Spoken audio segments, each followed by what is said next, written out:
How can you tell if a veterinary practice is any good? And how can you make a good practice even better? Those were the questions on the minds of more than 70 vet clinic and animal hospital managers attending the second AVA Practice Managers Annual Conference in Sydney. International and local speakers offered, amongst other things, the latest advice on communicating more effectively with clients and staff, how to streamline processes easily and sharpen those business skills, as well as tales from the coalface from practices recognised as leaders in the veterinary services field. We caught up with as many of those as possible during session breaks. Society, how can you survive? The end justifies the means. It is better to be feared than to be loved. Good, educated people here. He said a lot of that. It's called role storming. It's a new approach to creativity and problem solving. I came up with that in the 80s out of Silicon Valley, where people would brainstorm important professional problems with the corporation, the enterprise, or their practice. And they'd run out of ideas, or they'd be afraid to speak up in a group. And the issue was fear of criticism or fear of ridicule. And we had to take that out of the equation by giving them a role to play and combining role-playing with brainstorming. We stumbled upon something that really worked. It's like it took the fear away, it took the inhibition away. Ideas doubled. If you brainstorm, you get a certain number of ideas. If you role storm, you'll get about twice as many ideas. Hits home, and for me, the values, and that's all I really worry about. I think that an organisational chart is one of the most amazing things for the group to see a structure. If they can work out, it's very easy in small business to blame someone else and not be accountable for what we do. And so for me, once the structure was in place and they could see that there were people above them that were accountable for their actions, it makes people own up. So an organisational chart is crucial. The other thing that I did, and I didn't actually demonstrate in the talk, but if you flip that organisational chart around, the workers are the most important part of the organisation. I can come in and I can be the general manager, the director, whatever, but it's the workers who are important. So you flip the organisational chart up on its end, and then it's the people at the bottom of the chart, theoretically in level, are the most important to the business. What is the veterinary profession up against in 2014? I guess internally what vets are up against most is just the emotional toll it takes on them. So some of what we're doing is giving vets the skills to deal with and debrief themselves after they've dealt with some of the emotional things that go on in practice. And externally? Externally, you've got competition. So, new channels that are competing for the veterinary market. So, Animal Referral Hospital came about because a couple of us had a vision back in the 1990s. We wanted to create a multidisciplinary specialist practice, and in Sydney at the time there was none. I mean, you've got to know your staff, and they had one of the talks at this practice management conference that we're at now. One of the talks is about human relations and how we can connect with our staff on business and so on levels, but one of it is personal levels, and we need to connect on a personal level with our staff, and that's the type of person I am. I cannot help but do that, but I think it's really important to show that I'm prepared to do whatever job they have to do. So if an animal makes a mess and I'm the closest to it, I should clean it up. I'm not going to say, hey, you over there, go and clean that up. If an animal messes in the cage and I can do it, I'll clean it up at that point. I think motivation is crucial. I haven't come across anyone who really can motivate successfully. People bring snippets, and I gave them a few ideas today. If you can motivate your staff to do what you want them to do, then you've got an easy job to do. I've worked out that I'm an intimidating boss. I think scary. Scary. I can see it, look at me. I think that the dominant alpha veterinarian, whether it be male or female, they're scary people. And so I've realised that I can't manage my staff. I've got managers to manage the staff, and I just manage the managers. I think that's really important.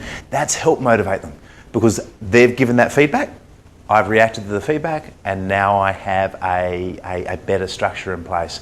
But then, whether it be $100, whether it be $25, whether it's a video, and I mentioned a video about sharpening your axe, some people don't want money. Some people don't want time off. They actually have nothing better in their life to do than to come to work. We've all got them employed with us. And so it's about how to find what works.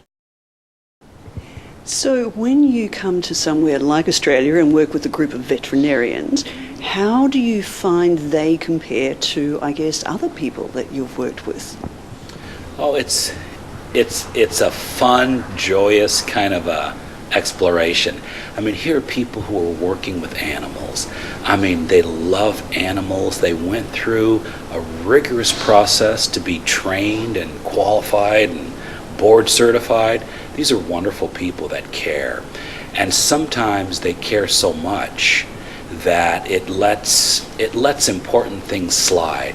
In other businesses, they can be bottom line, they can just be on the business, they can just, focus on capitalism and things like that.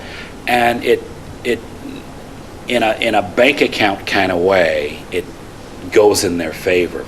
But for some of these professions that I'm noticing, dentists, veterinarians, and a few others, that they have a love for people, they have a love for doing something that's helping people, and the business sometimes kind of takes over. I don't know if that's the best way to say it, but I just see kind of a little separation. The humanity goes one way, and business is over here, and I don't see that as sustainable. I see the two going together, and I call it balanced mastery, taking the balance, the equilibrium in your life, jump-starting your humanity, and then whatever you do for a business, your job is to be better than average there. You've got to study some things, and I teach both sides of this and how to put them together.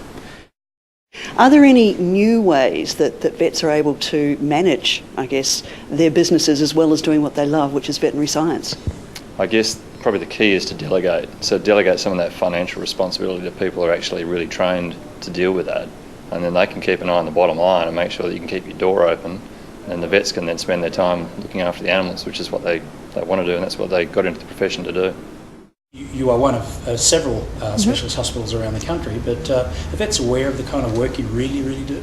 No, I don't think they are aware, because a lot of them have graduated over many years, and if they graduated kind of more than 10 years ago, they probably haven't been inside a specialist hospital or seen what sort of things that we do. And what we did 10 years ago is different to what we do now. We didn't have an MRI 10 years ago. We've upgraded our equipment in that time. So it's constantly changing, improving. We're constantly adding services to what we can do. And I think without maybe coming and visiting us or coming to one of our seminars or listening to talks like this, they wouldn't have known what we can do. And I think for a lot of vets, they are quite stunned. We'll do a skin graft, or we'll do a total hip replacement, or we'll do something that they've never seen before. And I think if they knew that was possible, they'd be referring more clients, because they go, we can fix that. Your dog's got a really bad ear canal disease. There's a surgery that the specialist can do to fix that. But now often they get treated as a long-term chronic patient without giving them all the opportunities. So that's our role, to educate our referring vets as well as the owners. I think our industry is caught in a century back in the dark ages. Our industry needs to change and progress, and I even think our consultants are kind of caught in the dark ages. No one's up to date.